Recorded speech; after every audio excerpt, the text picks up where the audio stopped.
Жүнісова Гүлзада Тыныштыбаевна 1966 жылдың 5 қыркүйегінде Орал облысы Чапаев ауданы Октябрь ауылында дүниеге келген. Әкесі Жүнісов Тыныштыбай 1932 жылдың 10 тамызында дүниеге келген. Қазіргі Дуана ауылында мал дәрігері қызметін атқарған. 2017 жылы өмірден озды. Анасы Жүнісова Жаңыл Мерей қызы 1942 жылы 18 шілдеде дүниеге келген.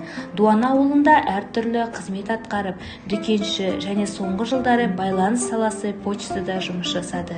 Қазір зейнет жасында. Қазақстан халқын тәуелсіздігінің 30 жылдығын құттықтаймын. Еліміз тыныш болсын, бейбітшілік заман болсын. Қызым Гүлзада 87 жылы Дуана ауылында бастауыш кластың мұғалімі болып келді. Содан кейін Пәтістепұнай ауылына мұғалім болып барды. Содан бері қарай Пәтістепұнай директоріне, мұғалімдеріне, ұжымына көп рахмат.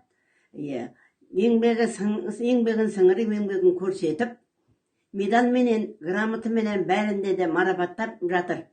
Еліміз тыныш болсын. Отбасында 2 ұл, 6 қыз тәрбиеленіп, өмірдің сан саласында еңбек етуде. 1973 жылы Октябрь ауылындағы 8 жылдық мектептің 1 сыныбына оқуға барады. 1983 жылы Хамза Есенжанов атындағы орта мектепті бітіріп, қазіргі Дуана ауылындағы Шайхы Онашев негізгі мектебінде ұзартылған күн тобында еңбек етеді. 1984 жылы Орал педагогикалық училищесіне оқуға түсіп, 1987 жылы бастауыш кластар мұғалімі мамандығы бойынша бітіріп шығады. 1987-1990 жылдарда Дуана ауылында бастауыш кластың мұғалімі мамандығы бойынша еңбек етеді. Қайырлы күн. Баршаңызды еліміздің тәуелсіздігімен, 30 жылдық мерейтойымен шын жүректен құттықтаймын. Алдағы уақытта баршаңызға мықты денсаулық, отбасы бақытын және осы егеменді елдің тыныштығын тілеймін. Ал енді өз жайыма оралайын. Тыңдаңыз құлақ түріп көп ағайын. Руым байбақтының ақперлісі, боламыз сұрай берсек жан ағайын. Құдалы, құдағайлы, құдашалы, оюдай өрнек құрсақ түр ашады. Қазақпыз қарға тамыр тарамдалған, туыстыққа ұласады. Ешқашан жаратпайтын жалғызды біз, жиенді нағашылы балдыздымыз. Айналдым ата-баба салтыңыздан, мұрағып ұрпағыңа қалдырдыңыз. Туған жер сенен өсіп, сенен ұштық, сондықтан көкейіме ерен ыстық. Қарасты теректіге ақжайықтың, қойнауын қалқоздауыл талай құштық. Есімде ойнағаным, жылағаным, қаз тұрып қадам басып құлағаным. Дуана ауылынан тербетіліп, өмірдің бесігінде сыналандым. 40 жыл еңбек еткен өнегелі, әкеміз Тыныштыбай көрегенді, анамыз Жаңыл менен жарасымды, ағайын құрметіне бөленгенді. Солардан өскен ұрпақ отбасында 2 ұл 6 қызы топтасуда, әртүрлі мамандықтың иесіміз, өмірге іңкәр көңіл тоқтасын ба. Арқалап келе жатқан заман жүгін, ұстаздық мәртебелі мамандығым, жас ұрпақ білімді болып өссекен деп, елімнің ертеңіне алаң гүлім. Осылай көңілімнен үн қағамын, әлі де мектебімде шыңдаламын. Баршаңа саулық бақыт тілеп тұрған, алдыңда Жүнісова Гүлзадаңмын. 1990-1991 оқу жылы Теректі ауданы Подстепный орта мектебінде алғаш қазақ сыныбын ашып, сабақ берумен еңбек жолын жалғастырады. Тәуелсіздіктің төл құрдастарына алғаш әліппені ұсынады. Биыл тәуелсіздігімізге 30 жыл толып отыр. Бұл үлкен мерейтой мен үшін қуаныш және мәңгі есте қалатын күн болып есептеледі. Сонау тарихқа көз жүгіртсек, 1991 жылы Теректі ауданы Подстепный ауылында алғаш рет қазақ сыныбы ашылды. Осы қазақ сыныбының ашылуында жергілікті жердегі ата-аналар өздерінің балаларын өз ана тілінде білім алуға өз күш-жігерлерін жұмсап, жаңадан келген жас маманға өздерінің көмектерін аяған жоқ. Ең бірінші осы мектептің ашылуына өзінің үлесін қосқан жергілікті жердегі балалар дәрігері Аппасов Қанат Зейноллаұлын ерекше атап өткім келеді. 1991 жылы балаларым алғаш рет мектеп табалдырығын аттады. Ата-аналар осы ашылған қазақ сыныбының жұмысына барлығы бір кісідей жұмыла кірісті. Қазіргі уақытта осы 18 бүлдіршіннен мектебіміз үлкен Қазақстан Республикасы, соның ішінде аудан, облыс көлеміне танымал мектептің біріне айналды. Балаларым қазір өз отбасылы болып және өздерінің меңгерген мамандықтары бойынша сан түрлі салада жұмыс жасауда. 1991 жылы ең бірінші тәуелсіздіктің төл құрдастарына алғаш әліппе ұстатқан болатынмын. Бұл әліппе мен үшін қасиетті де және киелі болып қала бермек.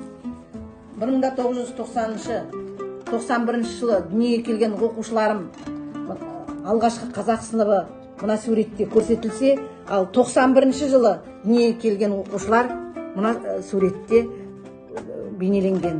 Сондықтан да мен жаңағы ұстаз бақыты деген бар болатын болса, мен сол ұстаз бақытын сезініп отырған ұстаздың бірімін.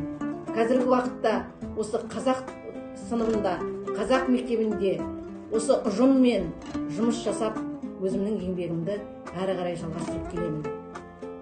Мектебінде жаңа бастауыш сынып оқушысының меңгерушісі бола жүріп, ұстаздарға әр уақытта жас мамандарға көмегімді аяған емеспін.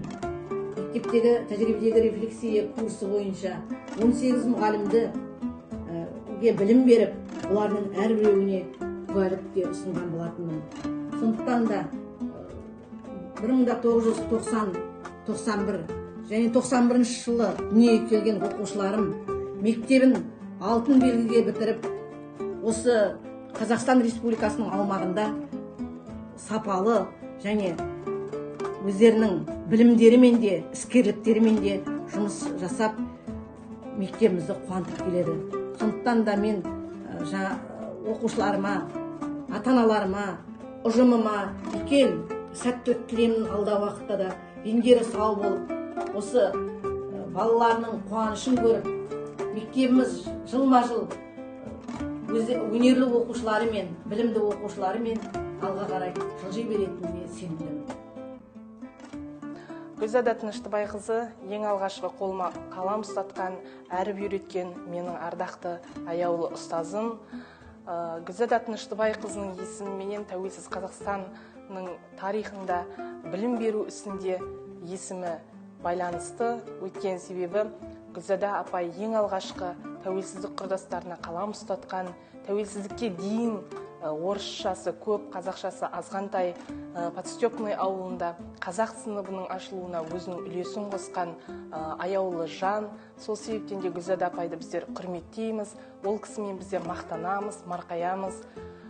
Подстепный қазақ орта мектебінің шәкірттерінің қандай да бір жетістікке жетсе, соның барлығының еңбегінде Гүлзада апайдың үлесі зор деп өзім ойлаймын.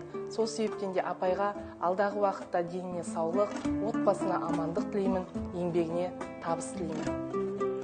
1990 жылы еңбектен қол үзбей Құдайберген Жұбанов атындағы Ақтөбе педагогикалық институтына оқуға түседі. 1994 жылы бастауыш мектептің педагогикасы мен методикасы мамандығы бойынша бітіріп шығады. 1996 жылы Алматы қаласындағы білім беру жүйесінің басшы және ғылыми педагогикалық кадрлары біліктілігін арттыратын республикалық институтта өз білімін көтеріп куәлік алады. Құрметті Подстепный жалпы білім беретін орта мектептің ұжымы. Сіздерді тәуелсіздіктің 30 жылдық мерекесі қарсаңында шын жүректен құттықтай отырып, осы тәуелсіздіктің тұспа тұсында сіздердің ұжымыңыздың құрметті әріптесіңіз, менің сүйікті группаласым, мұғалімдік кәсібіміздің нағыз шығармашылық тұлғасы Гүлзада Тынышбайқызы туралы айтқым келеді. Гүлзада Тынышбайқызымен 1984 жылы Орал педагогикалық училищесіне оқуға түсіп, 1987 жылы бірге аяқтадық. Қазіргі таңда бастауыш мұғаліміміз. Гүлзада Тынышбайқызының мінезі өте ашық, мейірімді, қайырымды, өте қарапайым жан. Өзі ізденімпаз, студент кезімізде ешқандай қалт етпей сабақты жібермейді, күнделікті сабағына тыңғылықты дайындалады, жан-жағындағы достарына көп көмегін беретін қыздардың бірі еді. Оның біздерге айтатын үнемі: әй қыздар, ешқашан сабақтан қалмаңыздар, болашақта біздің өмірімізге бәрі керек болады деген үндеуі құлағымда қалған. Гүлзада тек ол өзінің білім беру саласында ұстазбын деп ойламайды. Ол өнерден де кенде емес. Домбыра тартады, гитара тартады. Қазақ қызы Нұрлан Өнебай. Мен қазақ қыздарына қайран қалам. Жанары жаны жаздай жайраңдаған. Қыз өссе елдің көркі деген сөзді қапсыз қалай айтқан қайран қалам. Қыз өссе елдің көркі деген сөзді қапсыз қалай айтқан қайран бабам. Намысын бермеу үшін жаққа қолдан арулар аз болды ма, атқа қонған көңілде қалғансыз бар өткен күннен, өмірде қалған із бар ақтағаннан. Көңілде қалғансыз бар өткен күннен, өмірде қалған із бар ақтағаннан. Құрметті әріптестер, бүгінгі жұмысын ертеңге қалдырмайтын, өз кәсібін жанындай сүйетін досымды мен де құрметтеймін. Гүлзада Тынышбайқызына басты байлық, денсаулық тілеп, шығармашылық табыс тілеймін. Сырым ауданы Спанкөл бастауыш мектебінің бастауыш мұғалімі Көбаева Баян Санатқызы. 1997 жылдан бері Подстепный жалпы орта білім беретін мектебінде еңбек етіп келеді. 1999 жылы Теректі аудандық жол мұғалімі байқауына қатысып, ең қызықты сабақ номинациясын, 1999 жылы облыстық панорамалық сабақтар конкурсінде 3-ші орынды иеленді. Адамның адамшылығы жақсы ұстаздан деген екен абай атамыз. Олай болса, осы мектепте мен Гүлзада Тынышбайқызындай жақсы ұстазбен еңбек етіп жатырғаныма өте қуаныштымын. Ол кісінің еңбекқорлығынан, өзінің адамгершілігінен, жинақылығынан үлгі алып, ары қарай өзімнің еңбек жолымды жалғастырдым десем, артық айтқандық емес шығар. Ол кісінің барлық жақсы қасиеттерін өз бойыма сіңіріп, жинақтап, барлығын өзімнің қажетіме жаратып жатырмын. Бұл кісіге шығармашылық табыстар тілеймін, жақсы жетістіктер тілеймін. Ең бастысы мен бұл кісіге денсаулық тілеймін. Осы Подстепный қазақ мектебіне жұмысқа келгеннен бері бұл кісі мектептің кілті десем де болады. 30 жылдық тәуелсіздігімізді тойлап жатырмыз ғой. Сол кезде 30 жылдық айтатын істері қалған артында қасиетті тұлға, қадірлі ұстаз, аяулы жан деп айтқым келеді. Алдағы уақытта тек шығармашылық табыстар тілеймін. Бастысы денің сау болсын. Денсаулық болса бары де болады. әріптес ретінде сенен алған жақсы қасиеттерімді ары қарай жалғастыра беремін. Енді тек шығармашылық табыстар тілеймін. Денің сау болсын. Айтады ғой, бай қуатты болайық. 2004 жылы Батыс Қазақстан педагог кадрларының біліктілігін арттыру және қайта даярлау институтында бастауыш сынып бойынша өз білімін жетілдірді. 2006 жылы аудандық білім жүйесіндегі педагогикалық шеберлігі үшін құрмет грамотасымен марапатталды. 2001 жылдан бері мектеп директорының бастауыш сыныптағы оқу ісі жөніндегі орынбасары қызметінде еңбек етіп келеді. Мектепті екінші үй десек, ұстазды анамыз дейміз. Ұстаз бола білу екінің бірінің қолынан келе бермейді. Алыптың да, дананың да ұстазы болған. Бүгінде Гүлзада Тыныштыбайқызының 37 жылдық еңбегі тәуелсіздігіміздің 30 жылдығымен тұспа-тұс келіп отыр. Қоғамның әрбір жаңалығын жылы қабылдап, шәкірттердің бойына жеткізе білгеніңізбен қатар, бойыңыздағы бар жинап терген біліміңізді оқушылардың санасына сапалы етіп сіңіре білдіңіз. Балаларыңыздың білімді, парасатты болып шығуын мақсат еттіңіз. Ол арманыңыз өзіңіздің ерен еңбегіңіздің арқасында орындалды. Біз соған шын жүректен қуанамыз. Сізге әлі де шығармашылық жұмыстың жемісін көріп, шәкірттеріңіз бен біздің ортамызда беделіңіз арта берсін дейміз.